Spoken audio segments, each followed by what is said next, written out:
Hello friends, जेके गौर education पर आप सभी का स्वागत है। आज का हमारा टॉपिक है विज्ञान और प्रौद्योगिकी यानी साइंस एंड टेक्नोलॉजी। तो आज के क्लास में साइंस एंड टेक्नोलॉजी से रिलेटेड टॉप 128 एमसीक्यूज को डिस्कस करेंगे, जो कि आपकी परीक्षा के लिए काफ़ी महत्वपूर्ण है। तो वीडियो को ध्यान से देखिएगा और आज के क्लास का PDF आप इसी वीडियो के डिस्क्रिप्शन से डाउनलोड कर सकते हैं। तो अब चलिए स्टार्ट करते हैं। पहला क्वेश्चन, हाल ही में किसने क्वालकॉम द्वारा विकसित भारत के पहले 2 नैनोमीटर सेमीकंडक्टर चिप को लॉन्च किया? अश्विनी वैष्णव ने भारत के पहले 2 नैनोमीटर सेमीकंडक्टर चिप को लॉन्च किया है। अश्विनी वैष्णव केंद्रीय इलेक्ट्रॉनिक्स और IT मंत्री हैं, साथ साथ में इनके पास रेल मंत्रालय भी है। अगला क्वेश्चन, हाल ही में किस भारतीय स्टार्टअप ने देश का पहला स्वदेशी MRI स्कैनर विकसित किया है? तो ये है वोक्सेल ग्रिड्स। ठीक है, वोक्सेल ग्रिड्स, इसने भारत का पहला MRI स्कैनर जो है विकसित किया है। नेक्स्ट, DRDO ने 29 दिसंबर 2025 को Pinaka long range guided rocket का पहला सफल परीक्षण कहां पर किया है? तो देखिए, पहला लॉन्ग रेंज पिनाका रॉकेट का परीक्षण किया गया ओडिशा के चांदीपुर से। किसने परीक्षण किया? DRDO ने, यानी रक्षा अनुसंधान और विकास संगठन ने। इस रॉकेट की जो मारक क्षमता है वो है 120 किलोमीटर। 6 फरवरी 2026 को भारत ने कहां पर अग्नि 3 मध्यम दूरी की बैलिस्टिक मिसाइल का सफल परीक्षण किया? इसका भी परीक्षण किया गया ओडिशा के चांदीपुर में। ध्यान दीजिए, भारत में लगभग जितने भी मिसाइल और रॉकेट का परीक्षण किया जाता है वो 99% जो है चांदीपुर में ही किया जाता है। ठीक है, 1% चांस है कि कहीं और से किया जाए, इसलिए ये एक ट्रिक बनता है इस तरह के क्वेश्चंस का। और साथ साथ में बता दें, भारत में जितना भी उपग्रह सैटेलाइट लॉन्च किया जाता है वो आंध्र प्रदेश के श्रीहरिकोटा के सतीश धवन स्पेस सेंटर से ही लॉन्च किया जाता है। ठीक है, चलिए अगला क्वेश्चन, हाल ही में किसने विश्व का पहला निजी अंतरिक्ष स्टेशन हेवन 1 विकसित किया है? तो ये है वास्ट स्पेस, जो कि अमेरिका की एक प्राइवेट अंतरिक्ष एजेंसी है। इसने हाल ही में विश्व का पहला निजी अंतरिक्ष स्टेशन बनाया है और इसका नाम है हेवन 1। भारत के पहले end to end silicon carbide semiconductor का उद्घाटन हाल ही में कहां पर किया गया? ओडिशा की राजधानी भुवनेश्वर में हाल ही में भारत के पहले end to end silicon carbide semiconductor का उद्घाटन जो है किया गया है। हाल ही में गूगल ने अपना विश्व का सबसे बड़ा AI हार्डवेयर केंद्र कहां पर स्थापित किया है या किस देश में स्थापित किया है? ताइवान में। ठीक है, गूगल ने अपना विश्व का सबसे बड़ा AI हार्डवेयर केंद्र जो है ताइवान में स्थापित किया है। नवंबर 2025 में भारत के पहले टेस्ला सेंटर का उद्घाटन कहां पर किया गया? गुरुग्राम में। हरियाणा के गुरुग्राम में भारत के पहले टेस्ला सेंटर का उद्घाटन जो है किया गया है। भारत की पहली स्वदेशी क्वांटम डायमंड माइक्रोस्कोप को किस संस्थान के पीक वेस्ट समूह द्वारा विकसित किया गया है? तो IIT बॉम्बे। ठीक है, IIT बॉम्बे द्वारा भारत की पहली स्वदेशी क्वांटम डायमंड माइक्रोस्कोप जो है विकसित किया गया है। भारत की पहली 3 मेगावाट घंटे क्षमता वाली स्वदेशी वैनेडियम रेडॉक्स फ्लो बैटरी प्रणाली का उद्घाटन कहां पर किया गया है? ग्रेटर नोएडा में, उत्तर प्रदेश के ग्रेटर नोएडा में। ठीक है, तो ग्रेटर नोएडा में भारत की पहली 3 मेगावाट घंटे क्षमता वाली स्वदेशी वैनेडियम रेडॉक्स फ्लो बैटरी प्रणाली जो है स्थापित की गई है। हाल ही में किसने ट्रांसलेट जेम्मा नामक ओपन AI ट्रांसलेशन मॉडल्स जो है लॉन्च किया है? तो ट्रांसलेट जेमा जो है ये गूगल का प्रोडक्ट है। Option C right answer. Bharat का अपना artificial intelligence platform people first कौन लॉन्च करेगा? तो हाल ही में देखिए, रिलायंस जियो ने घोषणा की है कि भारत का भी AI एक प्लेटफॉर्म लॉन्च किया जाएगा, उसका नाम है पीपल फर्स्ट।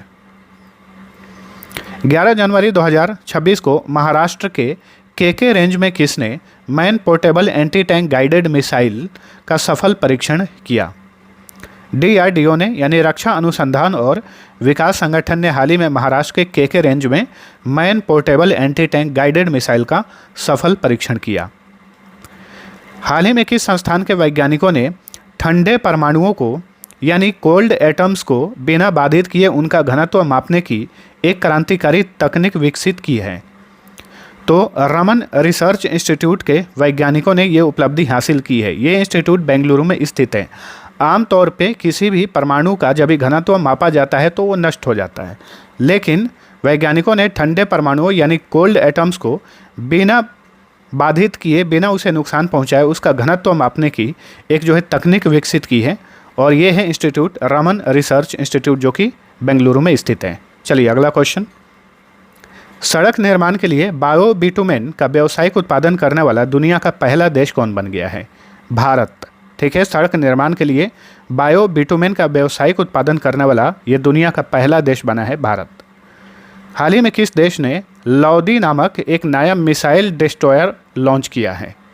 तो ये है चीन। चीन ने हाल ही में एक लॉदी नामक जो है मिसाइल विध्वंसक को लॉन्च किया है। हाल ही में किस संस्थान के वैज्ञानिकों ने भारत की पहली स्वदेशी 3D printed automatic weather station विकसित की है? तो भारतीय उष्णकटिबंधीय मौसम विज्ञान संस्थान, जो कि पुणे में स्थित है, तो इसी संस्थान के वैज्ञानिकों ने हाल ही में भारत की पहली स्वदेशी 3D printed automatic weather station जो है विकसित की है। DRDO ने 31 दिसंबर 2025 को कहां पर एक ही लॉन्चर से 2 प्रलय मिसाइलों का त्वरित क्रम में यानी सैल्वो लॉन्च का सफल परीक्षण किया? चांदीपुर में। ठीक है, ओडिशा के चांदीपुर में। नेक्स्ट, स्पाइनल मस्कुलर एस्ट्रोफी से पीड़ित मरीज को सफल इटविस्मा जीन थेरेपी देने वाला पहला देश कौन बना है? तो ये है संयुक्त अरब अमीरात। संयुक्त अरब अमीरात की कैपिटल है अबू धाबी। अबू धाबी में हाल ही में एक स्पाइनल मस्कुलर एस्ट्रोफी से पीड़ित मरीज को इटविस्मा जीन थेरेपी दी गई। ठीक है, और इस तरीके से ये कारनामा करने वाला संयुक्त अरब अमीरात विश्व का पहला देश बन गया है। नेक्स्ट, हाल ही में किस राज्य ने पढ़ाई विद AI नामक AI आधारित शिक्षण कार्यक्रम शुरू किया है? तो ये है हिमाचल प्रदेश। ठीक है, हाल ही में हिमाचल प्रदेश की सरकार ने पढ़ाई विद AI नामक एक AI आधारित शिक्षण कार्यक्रम शुरू किया है। हाल ही में किस देश ने अपना नवीनतम परमाणु चालित पनडुब्बी खाबारोस्क को लॉन्च किया? तो ये है रूस। ठीक है, खाबारोस्क जो है ये एक परमाणु पनडुब्बी है, हाल ही में रूस ने इसे लॉन्च किया है। हाल ही में भारत में पहली बार किस विश्वविद्यालय में AI संचालित शिक्षण परियोजना शुरू की गई है? मोस्ट इंपॉर्टेंट क्वेश्चन है, याद रखिएगा। चौधरी चरण सिंह विश्वविद्यालय में, जो कि उत्तर प्रदेश के मेरठ में है। तो भारत में पहली बार जो है इस विश्वविद्यालय में एक AI संचालित शिक्षण परियोजना शुरू की गई है। जनवरी 2026 में किस देश ने नारवेल या फिर वहाँ का स्थानीय भाषा में इसे नाम दिया गया है हाईकुन? तो बताइए किस देश ने नारवेल या हाईकुन नामक एक अपनी पहली स्वदेशी पनडुब्बी का सफल परीक्षण किया है? तो ये है ताइवान। ठीक है, ताइवान ने भी पनडुब्बी के क्षेत्र में कदम रखा है, और इसका जो पहला स्वदेशी पनडुब्बी का नाम है, इसका नाम है नारवेल या फिर स्थानीय भाषा में इसे हाईकुन कहा जा रहा है। हाल ही में किसने अल्फा जीनोम नामक एक AI टूल विकसित किया है जो DNA का संश्लेषण करने में सक्षम है? तो ये है गूगल। गूगल ने हाल ही में अल्फा जीनोम नामक एक AI टूल जो है विकसित किया है जो कि DNA का विश्लेषण करता है। हाल ही में किस संस्थान के शोधकर्ताओं ने पूर्वी हिमालयी क्षेत्र में हिमनदीय खतरों की भविष्यवाणी के लिए एक नई विधि विकसित की है? तो IIT गुवाहाटी के शोधकर्ताओं ने, यानी भारतीय प्रौद्योगिकी संस्थान गुवाहाटी के शोधकर्ताओं ने पूर्वी हिमालयी क्षेत्र में हिमनदीय खतरों की भविष्यवाणी के लिए एक नई विधि विकसित की है। नेक्स्ट, हाल ही में भारत सरकार द्वारा सूचना प्रौद्योगिकी नियम 2021 में किए गए नए संशोधन के संबंध में निम्न में से क्या सही है? तो देखिए, हाल ही में भारत सरकार ने IT नियम 2021 में संशोधन किया है। चलिए जानते हैं नए संशोधन में क्या क्या जोड़ा गया है। अब AI जनरेटेड सामग्री पर स्पष्ट और प्रमुख लेबल लगाना अनिवार्य होगा। सही है। सोशल मीडिया से अवैध सामग्री हटाने की समय सीमा 36 घंटे से घटाकर 3 घंटे कर दी गई है, क्योंकि आजकल जो है 1-2 घंटे में ही कोई भी सामग्री इंटरनेट पे ट्रेंड करने लगती है, तो 36 घंटे का समय बहुत ही अधिक होता है, इसलिए इसे घटाकर 3 घंटा किया गया है कि ट्रेंड होने से पहले उसे हटाया जा सके। नया संशोधन 20 फरवरी 2026 से प्रभावी होगा, तो ये भी सही है। तो इस क्वेश्चन का ये सारे ऑप्शन सही हैं। Option D. भारत की पहली स्वदेशी रूप से निर्मित चिप विक्रम 3201 को किसने विकसित किया है? सेमीकंडक्टर लैब ने, इसरो के सेमीकंडक्टर लैब ने विक्रम 3201 को विकसित किया है और ये भारत के पहली स्वदेशी रूप से निर्मित चिप है। भारतीय रेलवे ने किस रेलवे स्टेशन पर अपना पहला ह्यूमनॉइड रोबोट ASC अर्जुन तैनात किया है? विशाखापट्टनम रेलवे स्टेशन, आंध्र प्रदेश में। ठीक है, भारतीय रेलवे ने अपना पहला ह्यूमनॉइड रोबोट जो है स्थापित किया है, इसका नाम है ASC अर्जुन। हाल ही में AI आधारित वेब ब्राउज़र एटलस को किसने लॉन्च किया? एटलस को लॉन्च किया है OpenAI ने। ChatGPT जो है OpenAI का ही है, तो OpenAI ने अपना वेब ब्राउज़र भी लॉन्च किया है, उसका नाम है एटलस। भारत द्वारा अंटार्कटिका में बनाए जाने वाले चौथे अनुसंधान केंद्र का क्या नाम है, जिसे हाल ही में केंद्र सरकार ने मंजूरी दी है? तो देखिए, भारत जो अंटार्कटिक में जो अपना चौथा अनुसंधान केंद्र बनाएगा उसका नाम होगा मैत्री 2। और अंटार्कटिक में बनाया गया भारत का पहला अनुसंधान केंद्र का नाम बताइए, कई बार पूछा जाता है। तो ये है दक्षिण गंगोत्री, जो कि 1983 से 84 में शुरू किया गया था। हाल ही में भारत का पहला एंटी ड्रोन बंदरगाह कौन बना है? VO चिदम्बरनार बंदरगाह, जो कि तमिलनाडु में है, ये भारत का पहला एंटी ड्रोन बंदरगाह बन गया है। हाल ही में भारत ने किस संस्थान को संयुक्त राष्ट्र AI उत्कृष्टता केंद्र के रूप में नामित किया है? IIT मद्रास को हाल ही में संयुक्त राष्ट्र के AI उत्कृष्टता केंद्र के रूप में नामित किया गया है। नेक्स्ट, नैनो बनाना, जिसे हाल ही में गूगल ने लॉन्च किया, क्या है? तो नैनो बनाना सभी को पता होगा, ठीक है, गूगल जेमिनी में मौजूद है। तो ये क्या है? ये नई पीढ़ी का एक AI इमेज एडिटिंग टूल है। ठीक है, 9वीं से 12वीं कक्षा के छात्रों में विज्ञान और स्वास्थ्य नवाचार के बारे में जागरूकता बढ़ाने के लिए भारतीय आयुर्विज्ञान अनुसंधान परिषद द्वारा शुरू किए गए कार्यक्रम का नाम क्या है? इसका नाम है शाइन। ठीक है, ऑप्शन बी राइट आंसर। 2025 में भारत के पहले ड्रोन AI आधारित कृत्रिम वर्षा का प्रयोग किस शहर में किया गया? तो भारत के पहले ड्रोन AI आधारित कृत्रिम वर्षा का प्रयोग किया गया जयपुर में, राजस्थान की कैपिटल जयपुर में। भारत का पहला पशु स्टेम सेल बायो बैंक कहाँ स्थापित किया गया है? राष्ट्रीय पशु जैव प्रौद्योगिकी संस्थान हैदराबाद में भारत का पहला पशु स्टेम सेल बायो बैंक जो है स्थापित किया गया है। हाल ही में लुप्त प्राय गिद्धों पर विषाक्त प्रभाव के कारण भारत में किस दवा पर आधिकारिक तौर पर प्रतिबंध लगा दिया गया है? तो ये है निमेसुलाइड गिद्धों पर बहुत ही बुरा प्रभाव डालता था, तो इस दवा पर जो है प्रतिबंध लगा दिया गया है भारत में। 25 सितंबर 2025 को PM नरेंद्र मोदी ने किस राज्य में माही बांसवाड़ा नाभिकीय ऊर्जा संयंत्र की आधारशिला रखी? राजस्थान में। तो माही बांसवाड़ा नाभिकीय ऊर्जा संयंत्र कहाँ स्थापित किया जा रहा है? राजस्थान में, राजस्थान के बांसवाड़ा में। भारत ने किस वर्ष तक अपने उच्च प्रदर्शन कंप्यूटिंग प्रणालियों के पूर्ण स्वदेशीकरण का लक्ष्य निर्धारित किया है? 2030 तक। ठीक है, भारत ने 2030 तक अपनी उच्च प्रदर्शन कंप्यूटिंग प्रणाली को जो है अपना खुद का ये प्रणाली विकसित करने का लक्ष्य निर्धारित किया है। भारत का पहला iSTEM उत्प्रेरक केंद्र कौन बना है? NIT कालीकट। ठीक है, national institute of technology Calicut, ये भारत का पहला iSTEM उत्प्रेरक केंद्र बना है। iSTEM का मतलब है Indian science technology and engineering facilities map. Bharat ने किस शहर में एक 38 वर्षीय महिला में दुनिया का सबसे दुर्लभ रक्त समूह क्रिब खोजा है? CRIB। CR का मतलब है क्रोमर, I का मतलब है इंडिया, B का मतलब है बेंगलुरु, क्योंकि बेंगलुरु शहर में एक महिला में ये दुर्लभ रक्त समूह खोजा गया है। तो याद रखिएगा CRIB का मतलब क्या है? CR से क्रोमर, I से इंडिया, B से बेंगलुरु।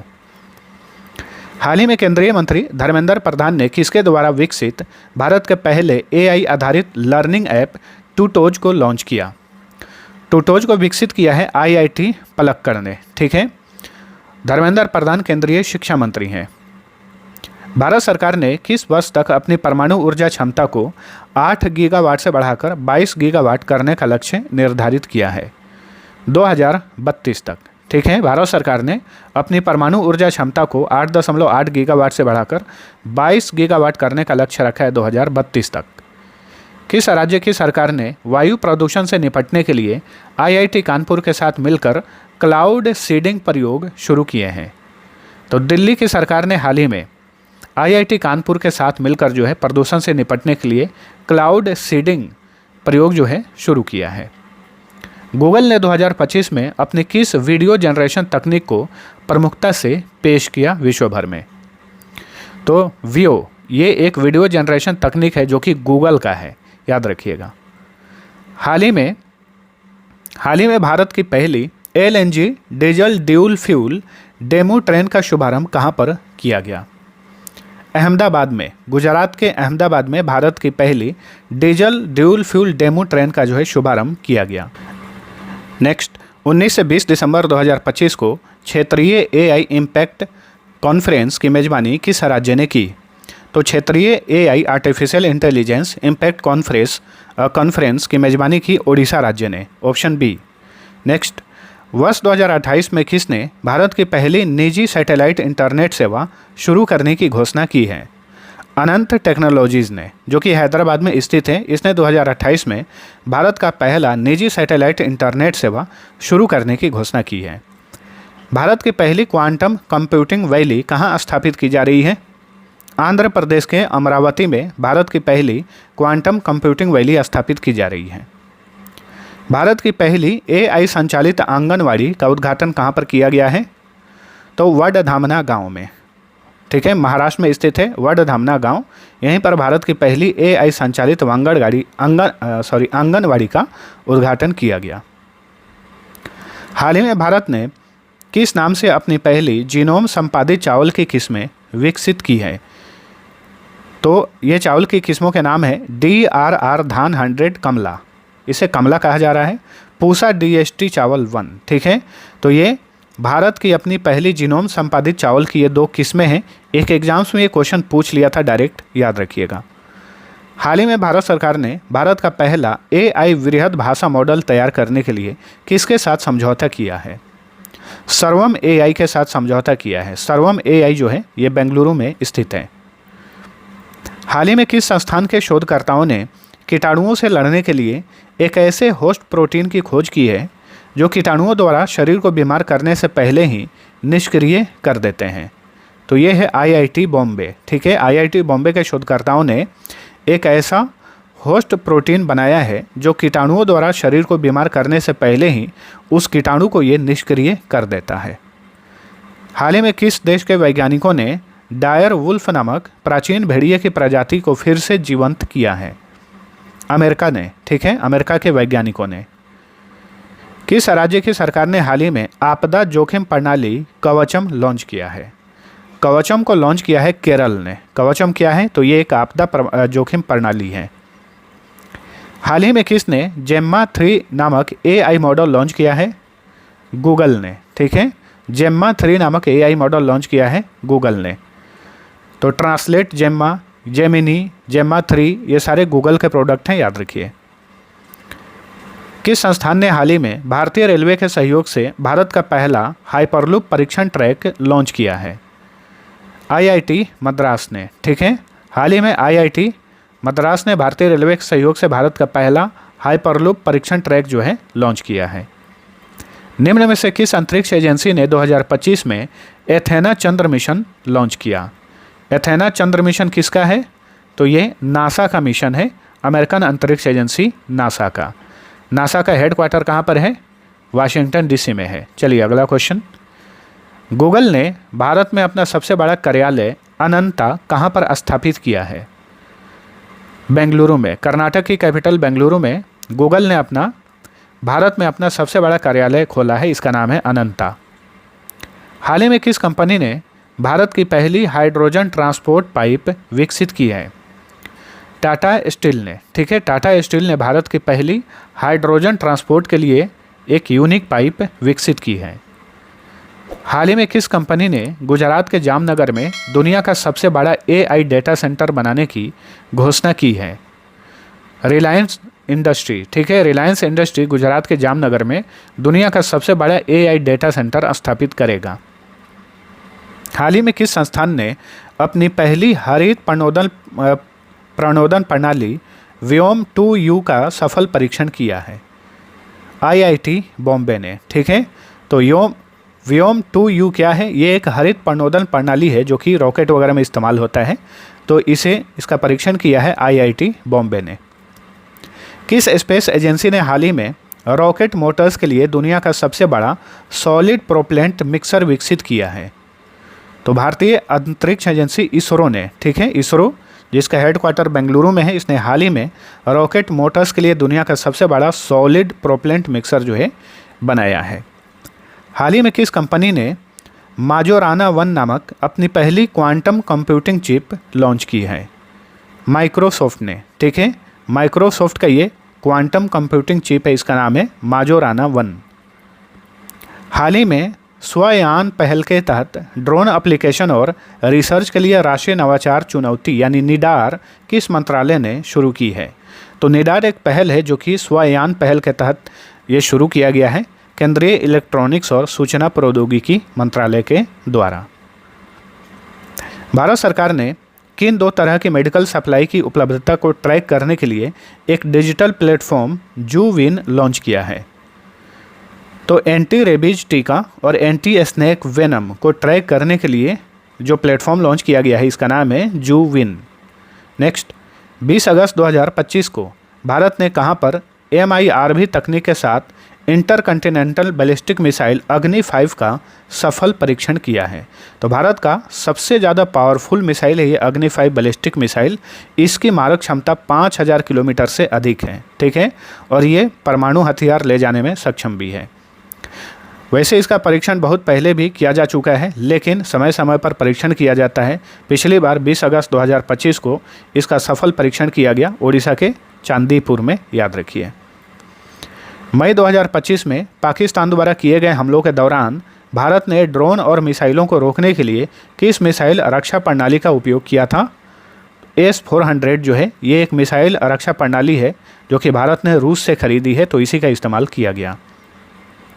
किस संस्था ने हीमोफीलिया के लिए भारत का पहला ह्यूमन जीन थेरेपी का सफल परीक्षण किया है?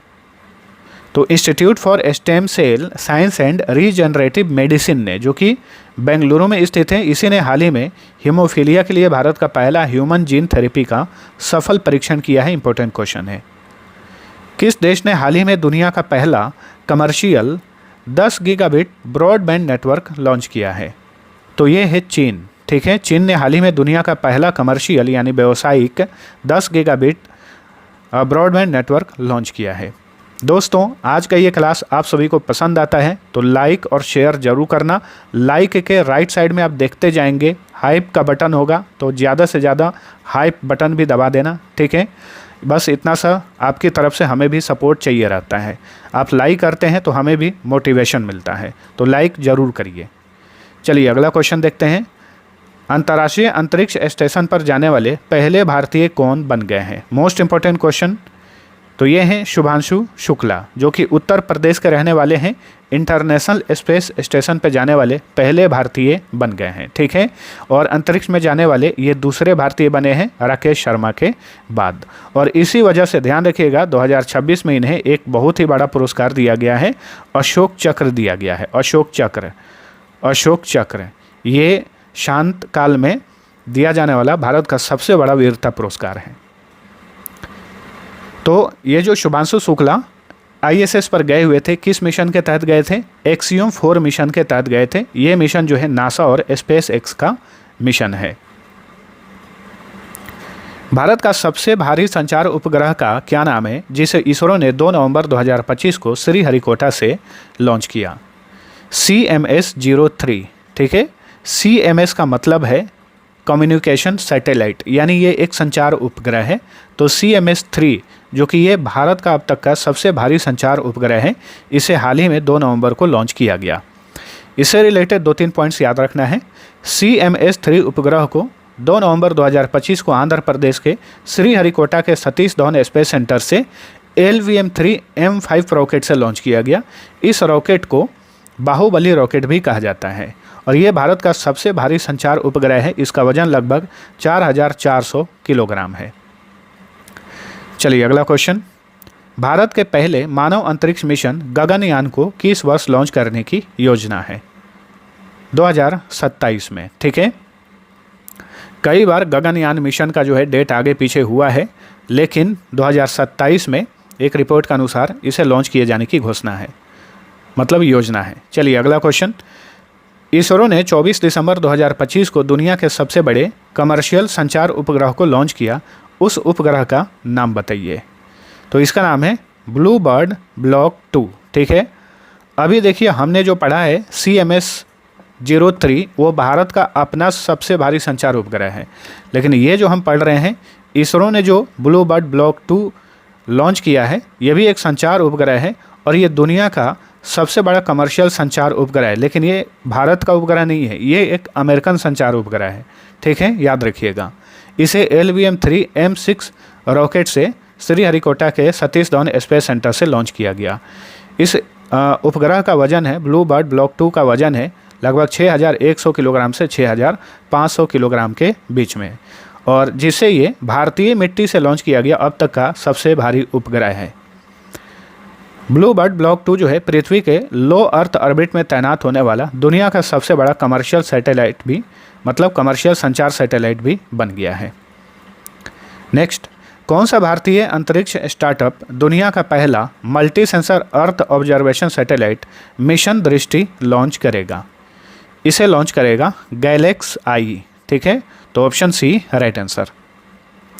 निम्न में से किसने Interstellar mapping and acceleration probe यानी IMAP मिशन को सितंबर 2025 में सफलतापूर्वक लॉन्च किया? नासा ने, अमेरिकन अंतरिक्ष एजेंसी नासा ने IMAP मिशन को लॉन्च किया। IMAP का मतलब है interstellar mapping and acceleration probe. हाल ही में किस देश ने 2036 तक शुक्र ग्रह के अध्ययन के लिए वेनेरा डी मिशन लॉन्च करने की घोषणा की है? तो वेनेरा डी मिशन लॉन्च करेगा रूस। नेक्स्ट, निम्न में से किस अंतरिक्ष एजेंसी ने 2030 तक चंद्रमा पर एक परमाणु रिएक्टर स्थापित करने की घोषणा की है? नासा, अमेरिकी अंतरिक्ष एजेंसी नासा 2030 तक चंद्रमा पर एक परमाणु रिएक्टर स्थापित करेगा। इसरो और नासा का संयुक्त पृथ्वी अवलोकन उपग्रह निसार को 30 जुलाई 2025 को किस रॉकेट द्वारा लॉन्च किया गया? इसे लॉन्च किया गया GSLV F-16 रॉकेट से। GSLV का फुल फॉर्म होता है जियो सिंक्रोनस सैटेलाइट लॉन्च व्हीकल। ठीक है, अब इसके बारे में 2-3 पॉइंट्स जानिए। नासा और इसरो का सिंथेटिक अपर्चर रडार, इसे निसार कहा जा रहा है, निसार उपग्रह। इसको इसरो के GSLV F-16, इसे GSLV Mark 2 रॉकेट भी कहा जाता है। तो इस रॉकेट से श्रीहरिकोटा के सतीश धवन स्पेस सेंटर से इस निसार उपग्रह को लॉन्च किया गया। चलिए अगला क्वेश्चन। हाल ही में किस अंतरिक्ष एजेंसी ने जेम्स वेब टेलीस्कोप का उपयोग करके यूरेनस ग्रह का 29वां चंद्रमा खोजा है? यूरेनस यानी अरुण ग्रह का 29वां उपग्रह खोजा गया है नासा के द्वारा। ठीक है, नासा ने जेम्स वेब टेलीस्कोप का उपयोग करके इस चंद्रमा को खोजा है। किस अंतरिक्ष एजेंसी ने IBM के साथ मिलकर सौर तूफानों की भविष्यवाणी करने के लिए सूर्या नामक एक कृत्रिम बुद्धिमत्ता मॉडल विकसित किया है? नासा ने, अमेरिकन अंतरिक्ष एजेंसी नासा ने। सूर्या नाम सुनकर आप इसरो गलती से भी मत कर देना, ये नासा का एक मॉडल है। ठीक है, नासा का बहुप्रतीक्षित मानव अंतरिक्ष मिशन आर्टेमिस 2 की इस वर्ष लॉन्च होना प्रस्तावित है। इसी साल 2026 में आर्टेमिस 2 मिशन जो है लॉन्च किया जाएगा। इस मिशन के बारे में जान लीजिए थोड़ा सा। आर्टेमिस 2 मिशन में 4 अंतरिक्ष यात्री होंगे जो ओरियन नामक अंतरिक्ष यान से अंतरिक्ष में यात्रा करेंगे।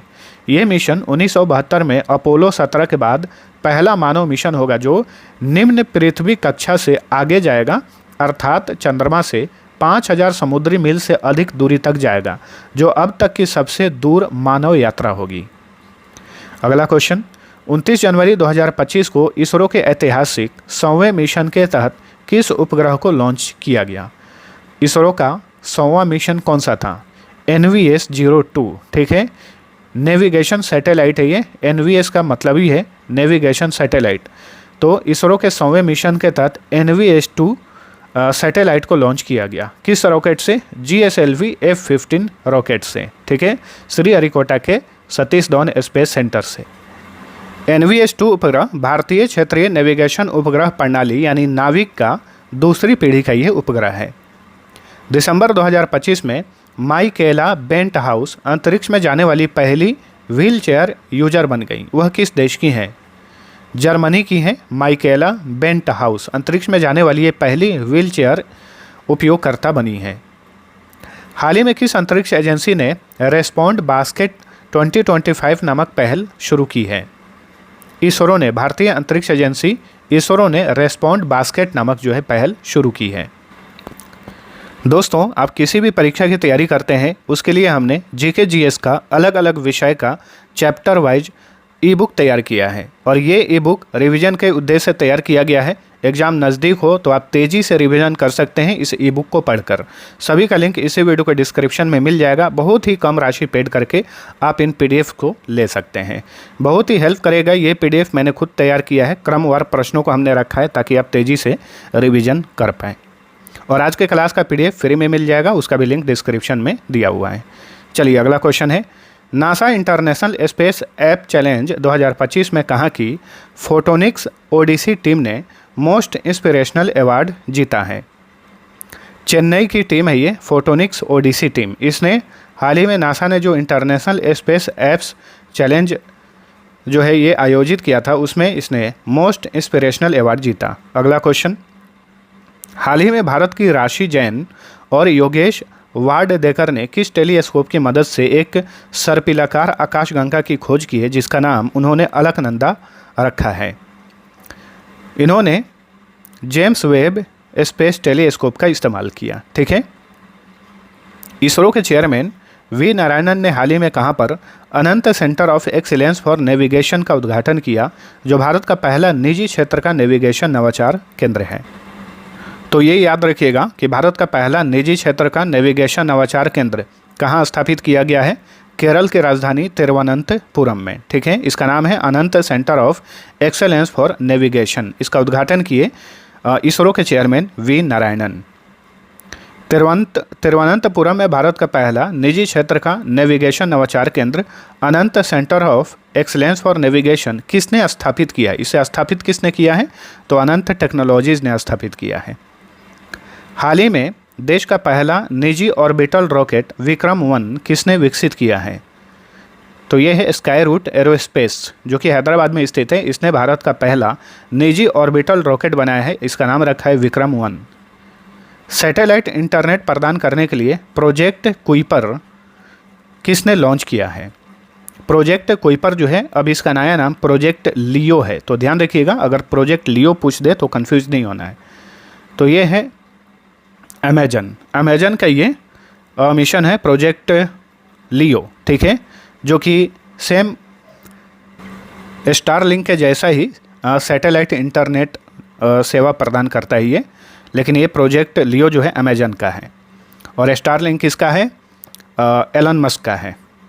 भारत के पहले वाणिज्यिक उपग्रह समूह फायरफ्लाई को वर्ष 2025 में कहाँ से लॉन्च किया गया? अमेरिका के कैलिफोर्निया से। ठीक है। ये भारत का पहला कमर्शियल उपग्रह समूह है, इसका नाम है फायरफ्लाई। इसे अमेरिका के कैलिफोर्निया से लॉन्च किया गया। तो फायरफ्लाई उपग्रह को जनवरी 2025 में स्पेस एक्स के फाल्कन 9 रॉकेट द्वारा कैलिफोर्निया से लॉन्च किया गया। फायरफ्लाई भारत का पहला वाणिज्यिक उपग्रह समूह है जिसे बेंगलुरु स्थित पिक्सेल द्वारा विकसित किया गया है। याद रखिएगा। ठीक है। तो फायरफ्लाई को किसने विकसित किया है? पिक्सेल ने। नासा के आर्टेमिस समझौते में शामिल होने वाला 54वां देश कौन बना है? तो ये है बांग्लादेश। ठीक है। भारत ऑलरेडी आर्टेमिस समझौते का हिस्सा है, लेकिन हाल ही में बांग्लादेश भी आर्टेमिस समझौते में शामिल हो गया और आर्टेमिस में शामिल होने वाला 54वां देश बन गया है। किस अंतरिक्ष एजेंसी ने 2025 में फ्रेम 2 नामक एक ऐतिहासिक ध्रुवीय अन्वेषण मिशन लॉन्च किया? स्पेस एक्स ने। अमेरिका की ये प्राइवेट अंतरिक्ष एजेंसी है स्पेस एक्स, जिसके मालिक हैं एलन मस्क। ठीक है। तो हाल ही में स्पेस एक्स ने फ्रेम 2 नामक जो है ये एक ध्रुवीय अन्वेषण मिशन लॉन्च किया है। एलन मस्क जो हैं दुनिया के सबसे अमीर व्यक्ति हैं और उनकी दौलत $800 बिलियन से ज़्यादा पहुंच गई है। $800 बिलियन का आंकड़ा छूने वाले विश्व के पहले ऐसे व्यक्ति बन गए हैं। आप इसी चीज़ से अंदाज़ा लगा लीजिए कि एशिया के सबसे अमीर व्यक्ति हैं मुकेश अंबानी। मुकेश अंबानी के पास कुछ 105 या 104 ऐसे ही मतलब 104-5 बिलियन डॉलर की संपत्ति है और एलन मस्क के पास 800 बिलियन से ज़्यादा संपत्ति है। ठीक है, चलिए अगला क्वेश्चन। वर्ष 2025 में तियांगोंग अंतरिक्ष स्टेशन के लिए मानव युक्त अंतरिक्ष मिशन शेनझोउ 20 किसने लॉन्च किया?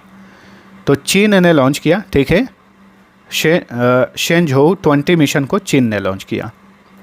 नेक्स्ट, सुनीता विलियम्स और बुच विल्मोर को स्टार लाइनर में तकनीकी खराबी के कारण अंतर्राष्ट्रीय अंतरिक्ष स्टेशन पर लगातार कितने दिन बिताने पड़े?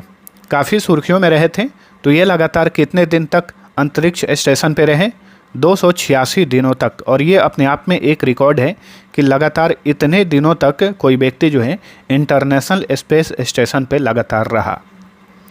सुनीता विलियम्स और बुच विल्मोर 5 जून 2024 को ISS पर गए थे, लेकिन स्टार लाइनर में तकनीकी खराबी के कारण उन्हें 8 दिन के बजाय ISS पर 286 दिन रुकना पड़ा। बाद में स्पेस एक्स का क्रू 9 ड्रैगन कैप्सूल जो है 19 मार्च 2025 को उनको पृथ्वी पर सफलतापूर्वक उतार दिया। चलिए अगला क्वेश्चन। 128 नए चंद्रमाओं की खोज के साथ बृहस्पति को पीछे छोड़कर सर्वाधिक 274 चंद्रमाओं वाला ग्रह कौन बन गया है?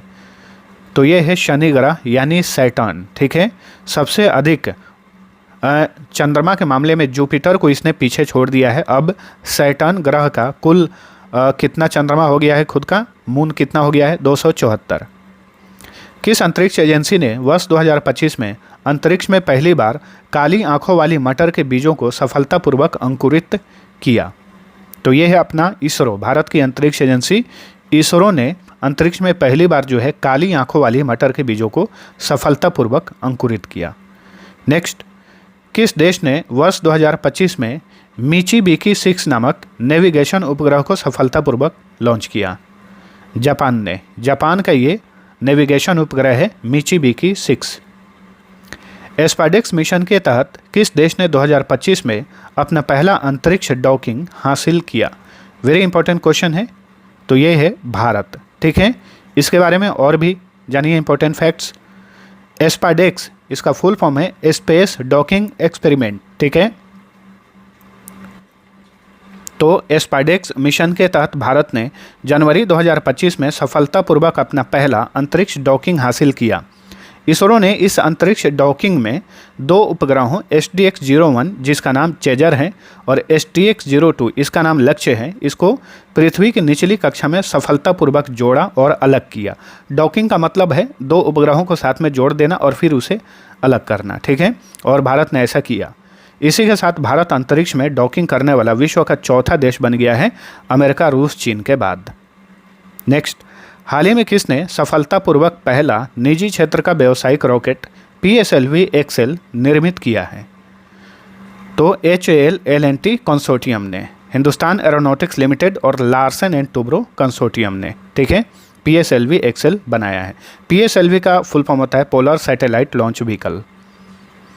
भारत ने किस वर्ष तक भारतीय अंतरिक्ष यात्रियों को चंद्रमा पर भेजने और सुरक्षित वापस लाने का लक्ष्य निर्धारित किया है? 2040 तक। भारत ने लक्ष्य रखा है कि 2040 तक स्वयं अंतरिक्ष यात्रियों को चंद्रमा पर भेजेगा सफलतापूर्वक, फिर वापस लाएगा। भारत की अंतरिक्ष अर्थव्यवस्था वर्तमान में लगभग 8.4 बिलियन डॉलर की है, जिसे सरकार ने 2033 तक 10 बिलियन डॉलर करने का लक्ष्य रखा है। कितना? 44 बिलियन डॉलर जो है इसे करने का लक्ष्य रखा गया है। वैश्विक अंतरिक्ष बाजार में भारत की हिस्सेदारी वर्तमान में लगभग 2% है, जिसे सरकार ने 2033 तक कितना करने का लक्ष्य रखा है? 7 से 8%। ठीक है, बिलियन डॉलर में पूछे 44 बिलियन डॉलर, प्रतिशत में पूछे तो 7 से 8%। किसने हाल ही में गगनयान मिशन के लिए इसरो को अपना पहला मानव रेटेड विकास इंजन सौंपा है, जो LVM-3 रॉकेट में इस्तेमाल किया जाएगा? LVM-3 रॉकेट जो है भारत का बाहुबली रॉकेट है। गोदरेज एरोस्पेस ने जो है इस इंजन को बनाया, इसका नाम है विकास। किस कंपनी ने प्रोजेक्ट सन कैचर लॉन्च किया है, जिसका उद्देश्य अंतरिक्ष में AI डेटा सेंटर स्थापित करना है? गूगल ने। ठीक है, गूगल ने प्रोजेक्ट सन कैचर को लॉन्च किया है। इसका उद्देश्य है अंतरिक्ष में AI डेटा सेंटर स्थापित करना। नेक्स्ट, 3D हवा के डेटा को कैप्चर करने वाला दुनिया का पहला सैटेलाइट नेटवर्क किसने विकसित किया है? तो ये है स्टेलरस टेक्नोलॉजी ने, जो कि हांगकांग में स्थित है। हाल ही में नासा के परसिवरेंस रोवर को किस ग्रह पर सैकड़ों वर्ष पूर्व के सूक्ष्म जीवों के अस्तित्व के संकेत मिले हैं? तो मंगल ग्रह पर, यानी मार्स पर। ठीक है, परसिवरेंस रोवर जो है ये मंगल ग्रह पे भेजा था नासा ने, और ये वहाँ पर अध्ययन कर रहा है लगातार। भारत के किस संस्थान ने एक सिंगल बोर्ड कंप्यूटर विकसित किया है जो ब्रह्मांड का अध्ययन करने में सहायक है? तो रमन रिसर्च इंस्टीट्यूट बेंगलुरु ने। ठीक है, भारत ने किस वर्ष तक अपना खुद का अंतरिक्ष स्टेशन स्थापित करने का लक्ष्य रखा है? 2035 तक। ठीक है, भारत का लक्ष्य 2035 तक अपना खुद का एक इंटरनेशनल स्पेस स्टेशन, यानी खुद का स्पेस स्टेशन जो है बनाना है। चलिए अगला क्वेश्चन। इसरो ने युवाओं को अंतरिक्ष विज्ञान में अनुभव प्रदान करने के लिए अगस्त 2025 में कहां पर एक अत्याधुनिक अंतरिक्ष प्रयोगशाला का उद्घाटन किया? तो इसका उद्घाटन किया गया अरुणाचल प्रदेश में। इसरो के चेयरमैन वी नारायणन ने हाल ही में कहां पर होप मिशन का उद्घाटन किया? लद्दाख में। ठीक है, अब ये होप मिशन क्या है वो जान लीजिए, क्योंकि ये इसरो का मिशन है। होप का मतलब है Himalayan outpost for planetary exploration. ठीक है, तो होप मिशन को लद्दाख के तोसोकर के पास जो है स्थापित किया गया है। तोसोकर झील जो है ये लद्दाख में है। होप मिशन को बेंगलुरु स्थित space technology firm proto planet ने गगनयान के अंतरिक्ष यात्रियों के लिए विकसित किया है। नेक्स्ट, 2025 में किस अंतरिक्ष एजेंसी ने ट्रेसस मिशन को लॉन्च किया? तो ट्रेसस मिशन को लॉन्च किया अमेरिकी अंतरिक्ष एजेंसी नासा ने। ट्रेसस क्या है? तो ट्रेसस का मतलब है tandem reconnection and cusp electrodynamics reconnaissance satellites. TRACERS का उद्देश्य सौर हवा के, यानी सूर्य का जो हवा है उसके कारण होने वाले विस्फोटों का अध्ययन करना, जो ऑरोरा का कारण बनते हैं और पृथ्वी के संचार उपग्रहों और पावर ग्रिड को बाधित करते हैं। चलिए अगला क्वेश्चन। पृथ्वी पर किस ग्रह का अब तक का सबसे बड़ा टुकड़ा 2025 में न्यूयॉर्क के एक नीलामी में लगभग $5.3 मिलियन में बिका? लगभग $53 लाख, करीब 45 करोड़ रुपए होता है उतने में ये बिका। तो मंगल ग्रह का ये अब तक का सबसे बड़ा टुकड़ा था, जो कि इतने में ये नीलाम हुआ न्यूयॉर्क में। ड्रोर 1 किस देश का संचार उपग्रह है जिसे 2025 में केप कैनावेरल प्रक्षेपण केंद्र फ्लोरिडा से लॉन्च किया गया? इजराइल का ये संचार उपग्रह है ड्रोर 1। वर्ष 2025 में नासा के प्रतिष्ठित international air and space programme को सफलतापूर्वक पूरा करने वाली पहली भारतीय कौन बनी? तो ये है डांगेटी जानवी, जो कि आंध्र प्रदेश की रहने वाली हैं। नासा की प्रतिष्ठित international air and space programme को सफलतापूर्वक पूरा करने वाली पहली भारतीय बन गई हैं। 2025 में किस देश ने तियानवेन-2 नामक एक अंतर्ग्रहीय मिशन लॉन्च किया? तो ये चीन का मिशन है तियानवेन-2। भारत के पहले सैटेलाइट का नाम क्या है जिसने 2025 में अपने लॉन्च के 50 साल पूरे कर लिए? आर्यभट्ट। 1975 में इसे लॉन्च किया गया था, 2025 में इसने पूरे 50 साल कर लिए। बेंगलुरु स्थित किस अंतरिक्ष स्टार्टअप ने जापान की एस्ट्रोस्केल के साथ अंतरिक्ष से मलबा हटाने और उपग्रह सेवा प्रदान करने के लिए एक समझौता ज्ञापन पर हस्ताक्षर किया है? तो बेलाट्रिक्स एरोस्पेस, जो कि बेंगलुरु में स्थित है, इसी ने जापानी स्टार्टअप एस्ट्रोस्केल के साथ जो है समझौता किया है। इसरो के अध्यक्ष वी नारायणन ने वर्ष 2025 में किस संस्थान में Shri S Ramakrishnan centre of excellence in fluid and thermal science research का उद्घाटन किया? IIT मद्रास में। तो option C right answer. ISRO के नवीनतम रिपोर्ट के अनुसार भारत ने 2015 से 2024 के बीच कितने विदेशी उपग्रहों का सफलतापूर्वक लॉन्च किया? 393। ठीक है, 393 विदेशी उपग्रहों को लॉन्च किया गया 2015 से 2024 के बीच में। कुछ इंपॉर्टेंट पॉइंट्स भी जान लीजिए। 2015 से 2024 के बीच 34 देशों के 393 विदेशी उपग्रहों का सफल प्रक्षेपण किया गया इसरो द्वारा। इसमें सबसे अधिक अमेरिका के 232 उपग्रह थे, यूके उसके बाद है, 83 उपग्रह इसके थे, सिंगापुर के 19 उपग्रह थे और बाकी अन्य देशों के थे। ठीक है, और इसरो ने इन विदेशी उपग्रहों के प्रक्षेपण से 143 मिलियन अमेरिकी डॉलर जो है राजस्व अर्जित किया। सितंबर 2025 में भारत और जापान ने किस चंद्र अन्वेषण मिशन के लिए एक समझौता पर हस्ताक्षर किया है? तो चंद्रयान 5 के लिए। ठीक है, चंद्रयान 5 मिशन के लिए। 2025 में किस अंतरिक्ष एजेंसी ने ब्रह्मांड का अध्ययन करने के लिए अंतरिक्ष मिशन एस्फेरेक्स लॉन्च किया? नासा ने, अमेरिकी अंतरिक्ष एजेंसी नासा ने एस्फेरेक्स को लॉन्च किया। एस्फेरेक्स का फुल फॉर्म होगा spectrophotometer for the history of the universe, approach of reionization and ice explorer. 2025 में किस अंतरिक्ष एजेंसी ने सूर्य का अध्ययन करने के लिए पंच मिशन लॉन्च किया? तो पंच मिशन भी नासा का ही मिशन है। ठीक है, और पंच का फुल फॉर्म है polarimeter to unify the corona and heliosphere. ठीक है, यानी सूर्य का अध्ययन करना इसका मुख्य उद्देश्य है पंच मिशन का। ब्लू घोस्ट लैंडर जो कि वर्ष 2025 में चांद पर उतरा, किस प्राइवेट स्पेस कंपनी का मिशन था? तो ये फायरफ्लाई एरोस्पेस का मिशन था, ब्लू घोस्ट मिशन, और ये एक लैंडर था जो कि चांद पे सफलतापूर्वक लैंड किया। इसरो के उस सौर मिशन का क्या नाम है जिसने हाल ही में सूर्य की सतह पर एक दुर्लभ सौर ज्वाला कर्नेल की पहली तस्वीर ली है? तो भारत का यानी इसरो का पहला सौर मिशन का नाम क्या है? आदित्य L1 है इसका नाम है। ठीक है, और इसने हाल ही में सूर्य का जो एक ज्वाला है उसका नाम कर्नेल है, उसकी तस्वीर ली। IM-2 मिशन जो कि एक चंद्र अन्वेषण मिशन है, 2025 में किसके द्वारा लॉन्च किया गया? इसे लॉन्च किया गया नासा के द्वारा, अमेरिकी अंतरिक्ष एजेंसी नासा के द्वारा। नासा ने फरवरी 2025 में चंद्रमा पर जल संसाधनों को मैप करने के लिए फाल्कन 9 रॉकेट से किस उपग्रह को प्रक्षेपित किया? Lunar trail blazer. ठीक है, वैसे ये फाल्कन 9 रॉकेट जो है ये स्पेस एक्स का रॉकेट है, लेकिन इसका इस्तेमाल किया नासा ने और अपना उपग्रह लॉन्च किया, इसका नाम है लूनर ट्रेल ब्लेजर। तो दोस्तों ये था हमारा आज का साइंस एंड टेक्नोलॉजी का इंपॉर्टेंट क्लास। आप सभी को वीडियो पसंद आया है तो लाइक और शेयर जरूर करना, हाइप वाला भी बटन जरूर दबा देना। अब बताइए रोसकोसमोस किस देश की ये अंतरिक्ष एजेंसी का नाम है? इसका आंसर भी कमेंट करके आप सभी लोग बताइए, देखते हैं कितने लोगों को इसका आंसर पता है। तो अब चलिए मिलते हैं अगले वीडियो में, तब तक के लिए टेक केयर।